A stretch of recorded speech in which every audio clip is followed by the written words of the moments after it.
abril, las condiciones laborales en las que trabajaban todos los empleados de Latinos, reporteros, camarógrafos, editores, redactores, gente de personal de administración, tenían que someterse a una nueva dinámica. Durante los últimos 5 años, ellos tenían un sueldo mensual, pues con prestaciones, IMSS, Infonavit, etcétera.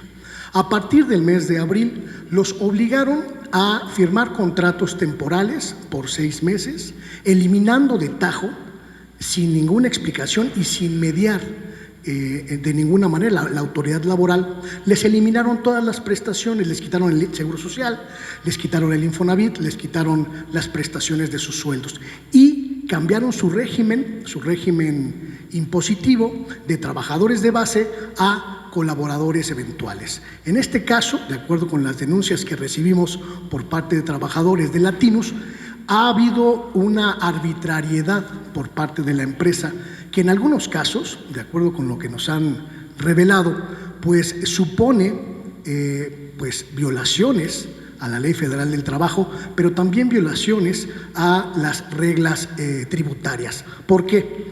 Porque los trabajadores de Latinos, los empleados de esta empresa, alrededor de 100, de acuerdo con las versiones que tenemos, van a cobrar a partir del mes de mayo a través de 3 diferentes empresas que van a aportar 1/3 de su sueldo cada una para que puedan los trabajadores contar con su percepción. Esto, de acuerdo con las denuncias que recibimos, es una violación flagrante a la Ley Federal del Trabajo, porque un empleado, un trabajador, no puede recibir el perjuicio de la conculcación de sus derechos laborales de manera unilateral, como lo está haciendo Latinos. También me informan que se eliminaron por completo las prestaciones como el seguro de gastos médicos, el seguro de alimentos, las prestaciones para viajar a las giras de trabajo. Ahora los reporteros de Latinos pues tienen que poner de su bolsa para hacer coberturas periodísticas. Incluso, me dicen, les eliminaron el servicio de comedor, un comedor que se ubicaba en el 7º piso del edificio que esta empresa, que este medio de comunicación tiene en la colonia Nápoles de la Ciudad de México. Estas denuncias más bien que fueron anónimas, fueron revisadas por un servidor y confirmadas por un servidor. Sin embargo, la empresa o el medio de comunicación se negó a dar a conocer su postura sobre estas anomalías. Esto significa un grave atentado a la circunstancia de los 100 trabajadores, del centenar de trabajadores de este medio de comunicación Latinos, que, como le digo, tiene el deshonroso honor de ser uno de los medios más opacos del país. Nadie sabe quién lo dirige, quién lo coordina, quién lo financia, cómo se financia y desde qué perspectivas actúa. Esta denuncia que publiqué en mi canal de YouTube, que se llama como yo, Luis Guillermo Hernández, Sexta W, pues generó un debate muy intenso. Me señalaron que ha habido muchas otras anomalías de índole laboral, pero también de índole tributario.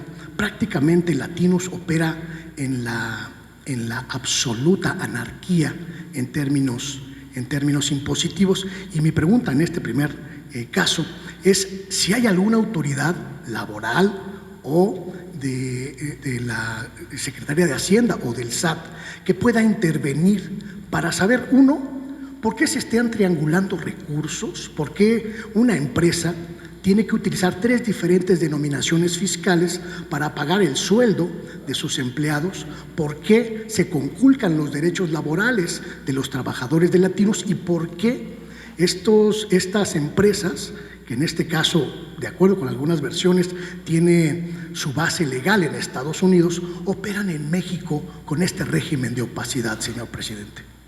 Bueno, ahí hay que ver lo que tiene que ver con los trabajadores, básicamente, ayudarlos, protegerlos, pero ellos tienen que participar. Es difícil porque se exponen, se tiene que pensar en eso.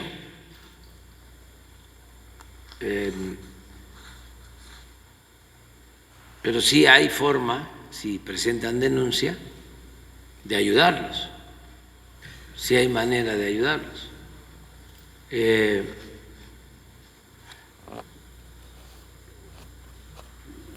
Más adelante, o sea, para que no se vaya a pensar de que es una represalia.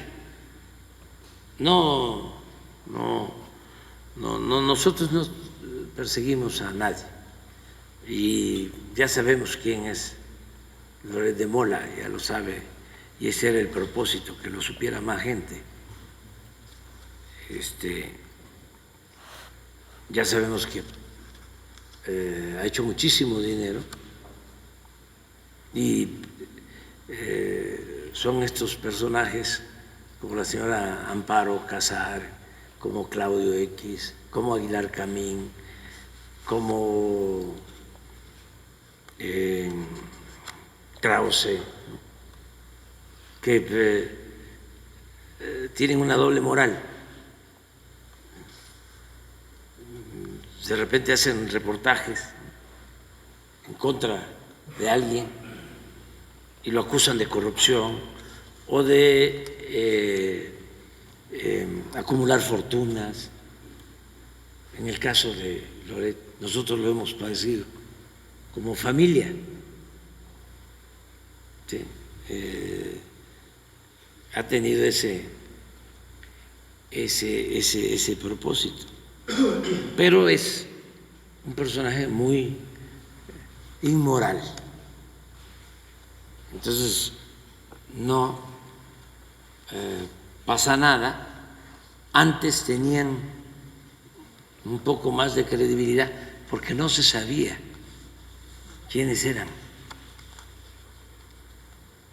Pero cuando se empieza a dar a conocer aquí y no es ninguna calumnia, no es un falso testimonio, de que tiene 6 departamentos y que vive en un departamento en una de las zonas más exclusivas de México,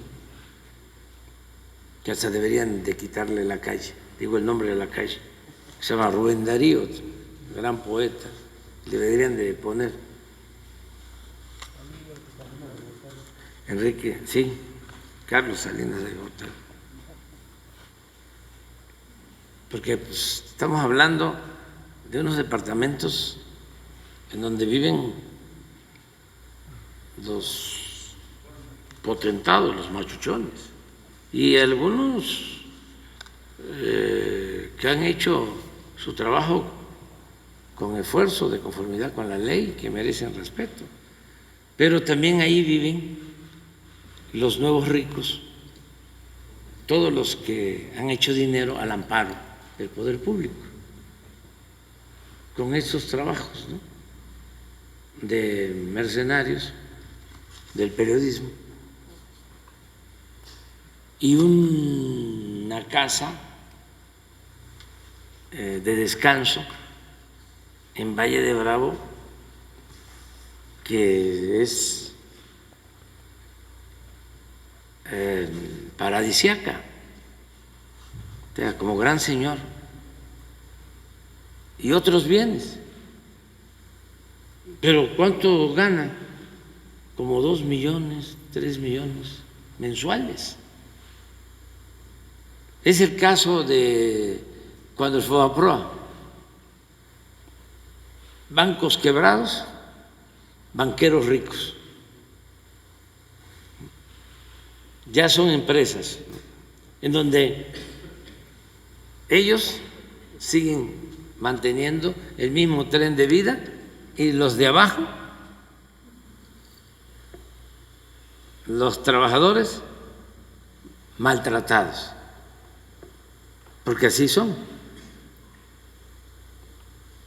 Entonces, en el caso de los trabajadores hay que ayudarlos. En el caso de Loret ya ha sido muy apapachado. Hay una circunstancia en este caso particular, presidente, hay una circunstancia que me parece muy ruin. Loret o Víctor Trujillo, la gente que dirige el portal, este portal que no puede llamarse periodístico, pues tienen sueldos muy altos, estratosféricos en algunos casos, pero sacrifican a los reporteros, a la base, a los de a pie, que están atrapados en la circunstancia de un ecosistema mediático que ya no tiene capacidad para darle trabajo a todos. Y me parece que esa circunstancia es una ruindad, porque sacrifican al eslabón más débil de la cadena de los medios de comunicación. Porque son también muy cicateros los jefes de estos conductores. No hay que echarle la culpa a Loret, ¿sí? Bueno, pues es tan cómplice como permitir que sí, le pase eso a los reporteros, ¿no? Pero a sus como reporteros. se dice en mi pueblo, hay nivelitos. O sea, porque siempre nos acostumbraron, ¿sí?, a echarle la culpa al de abajo. El de arriba no sabe, seguramente no está informado, tiene buenas intenciones, pero lo engañan. No. Es de arriba para abajo. Entonces, ¿qué es lo que busca el dueño de un medio de estos? Golpear. Sí, entonces, busca tener contratos en el gobierno, ¿no?, jugosos contratos en el gobierno, están dedicados al tráfico de influencia. El medio es para extorsionar. El medio es para extorsionar, para chantajear. Entonces, en ese esquema necesitan a un profesional del chantaje, a un mercenario, ¿no?, que dé miedo, ¿no?, de esos temibles, que sea capaz de todo, de mentir las veces que sea necesario. Una gente que piense que la moral es un árbol que da moras.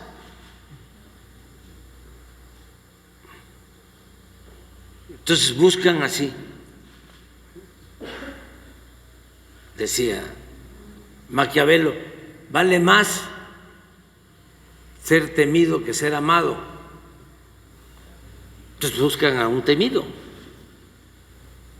Uno, nada más, porque incluso el ayudante que tiene Ciro, el ayudante que tiene Loret, el ayudante gana 10 veces menos o 20 veces menos. Ya no hablemos, sí, de un reportero, de un camarógrafo. Esto se raya, ¿verdad?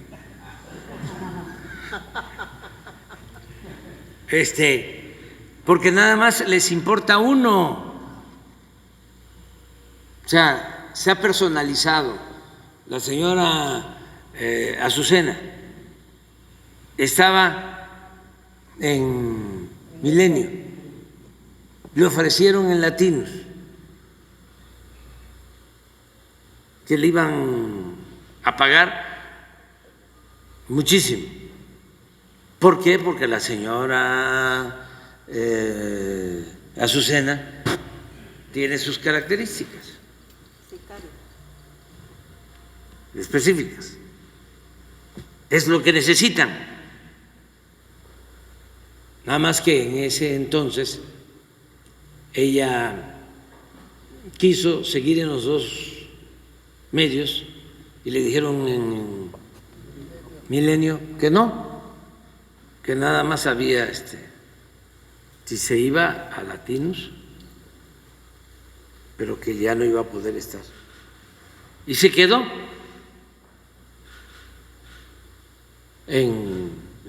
pero van buscando estas personalidades que ganan muchísimo, pero el resto gana muy poco. Y cuando viene un ajuste, porque ya también a los dueños no les funciona, porque pues ya no les ayudan en el chantaje, ya no hay credibilidad, son muy mentirosos. Lincoln decía, al pueblo se le puede mentir una vez, 2 veces, pero no se le puede mentir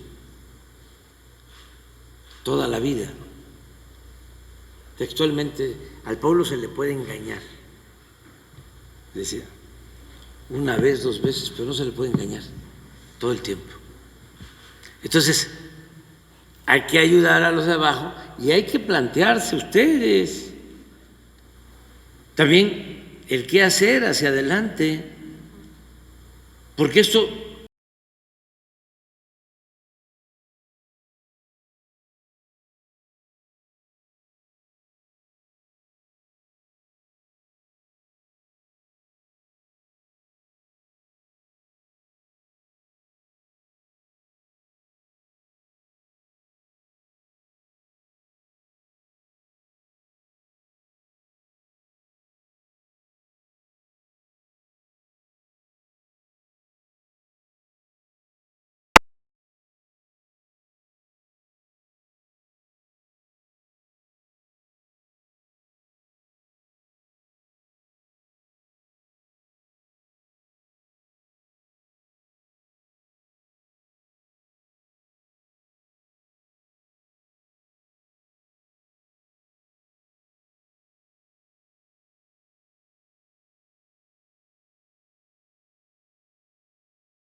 no van a poder seguir así, sea quien sea, ya esto es completamente ya distinto, porque no toco madera, no me meto, pero en cualquier circunstancia esto ya se echó a andar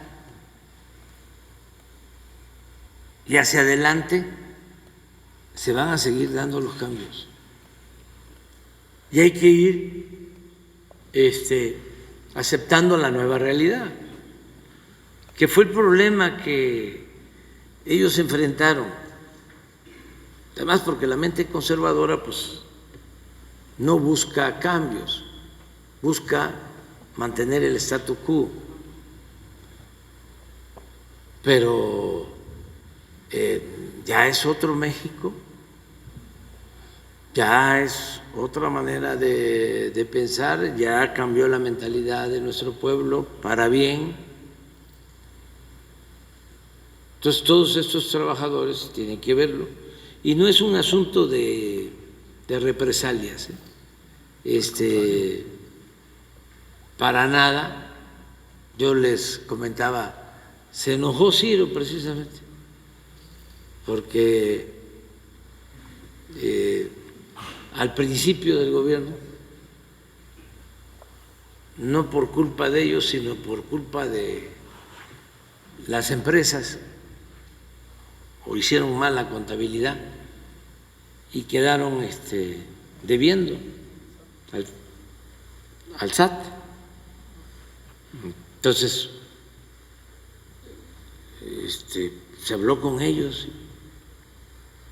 pónganse al corriente, ya, y se pusieron al corriente. Le dio coraje porque ya pasado el tiempo lo dije, pero como a mí no me da coraje lo que él dice un día sí y el otro también, o sea, no pasa nada, no pasa absolutamente nada. El segundo tema, el segundo caso de este asunto es todavía más triste y delicado, porque involucra a un semanario extinto ya, que fue parteaguas en el periodismo mexicano de la segunda mitad del siglo XX, la revista Proceso. En la revista Proceso está ocurriendo una circunstancia muy parecida a la que referí en Latinos. A partir de la llegada de la última dirección de la revista a cargo de Jorge Carrasco, han ocurrido una serie de anomalías también de índole laboral, también conculcando los derechos de los trabajadores de esta empresa que está pues prácticamente en sus momentos de última agonía. De acuerdo también con denuncias que me acercaron compañeras, compañeros de esta publicación, a partir de la llegada de Jorge Carrasco a la dirección de la empresa, comenzó un proceso de liquidación masivo de trabajadores. Cuando llegó Jorge Carrasco hace 3 años, no tengo la fecha precisa, eran 130 más o menos empleados en general de la revista. Hoy quedan menos de 50. Secciones como espectáculos, fotografía, han sido prácticamente desmantelados, pero lo grave en esta circunstancia que vive la revista Proceso es la forma en la que están, entre comillas, liquidando a los trabajadores de la empresa. Si hay un representante de Proceso en este salón, no me dejará mentir respecto de la circunstancia en la que están ocurriendo estas liquidaciones. Le están obligando a los trabajadores de Proceso a recibir liquidaciones de por lo menos el 10% de lo que les correspondería por ley para sus liquidaciones. Trabajadores que en algunos casos tienen hasta 30 años de antigüedad en la revista, a quienes les dicen: tenemos 100,000 pesos para darte de liquidación, los tomas o los dejas. En esta idea del terrorismo laboral a la que hago referencia, señor presidente, que me parece indigna, pero sobre todo me parece ilegal. Trabajadores que por amor a una camiseta, por este malentendido amor a la camiseta que a muchos periodistas les inculcaron en las redacciones para someterlos, para arrodillarlos, se niegan a demandar a la empresa para obtener las liquidaciones que les corresponden. De acuerdo con las denuncias, esta mecánica de violentar los derechos laborales en la revista Proceso también ha pasado por la misma circunstancia: no pagar el seguro social, no pagar las cuotas del Infonavit, no pagar los gastos a los que tiene derecho la plantilla laboral. En este caso, en el caso de la revista Proceso, además de esta circunstancia laboral, hay otra cuestión que me parece muy importante de mencionar. La nueva dirección de la empresa ha sido prácticamente omisa ante esta circunstancia. Como marca la ética periodística, yo busqué directamente al director de la revista, a Jorge Carrasco, para plantearle estas denuncias y plantearle este panorama, y él me contestó que él pues no tiene conocimiento de esta circunstancia porque eso lo está trabajando el área de administración, un área que prácticamente está desmantelada y que hoy es operada por gente cercana a Julio Scherer Ibarra, quien es en los hechos el nuevo dueño de la revista Proceso. De acuerdo con estas denuncias, desde las oficinas del propio Julio Scherer han estado saliendo los recursos económicos para estas liquidaciones anómalas, ilegales, en las que están atrapados una buena parte de los trabajadores de proceso. Esta denuncia me parece muy grave, no solo porque estamos hablando de un medio legendario en la dinámica periodística nacional, sino también porque supone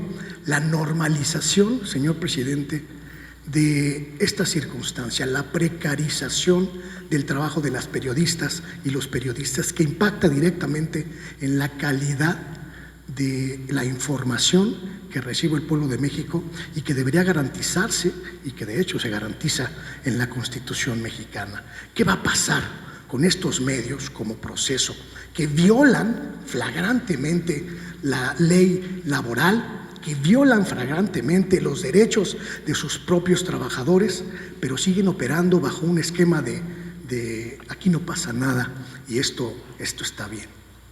Pues es muy lamentable esta situación. Yo me abstengo de opinar porque me produce pues tristeza, porque veo a don Julio y yo lo quería mucho, lo quiero mucho, además un gran periodista. Fuentes llegó a decir, Carlos Fuentes, que don Julio era el Francisco Zarco del siglo XX. Y lo conocí, era una gente excepcional. Y además, precursor de un periodismo de los últimos tiempos, verdaderamente autónomo, independiente,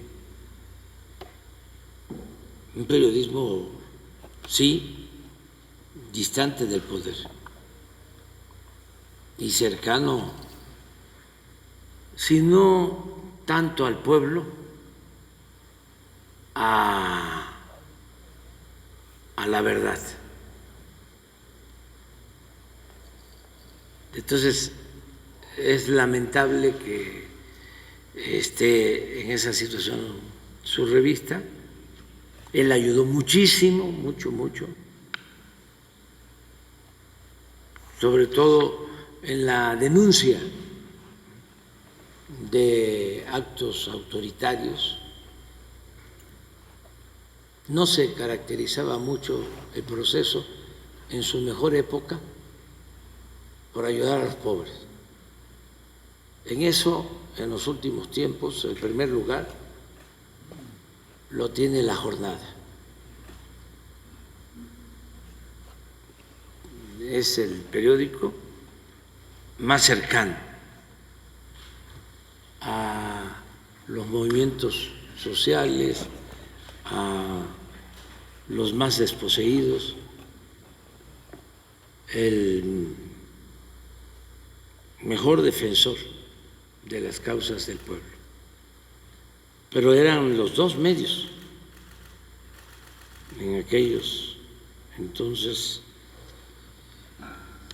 cuando nosotros nos formamos, cuando nosotros hacíamos política desde la oposición, esos dos medios. El Reforma no nos tomaba en cuenta y luego estaba en contra de nosotros, o sea, y siempre ha estado en contra de nosotros, y casi todos, pero estos dos. Ahora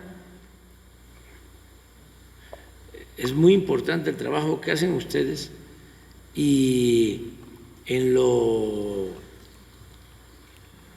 redes hay unos escritores buenísimos. Hay un señor, Eric Gutiérrez, y hay otro señor que me voy a acordar de él, buenísimo,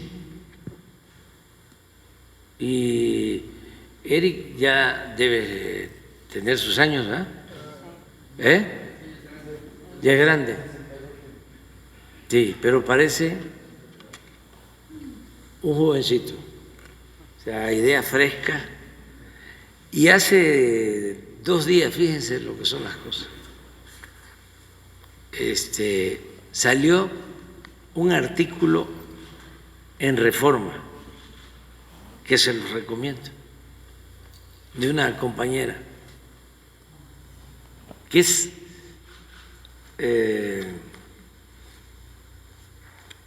pues algo único, fue como un milagro encontrarse con ese artículo. Yo me di cuenta porque alguien lo mencionó, y por lo general, por mis ocupaciones y tengo que leer varias cosas, pues es muy difícil. Y un artículo del Reforma, o sea, le zumba, como dicen los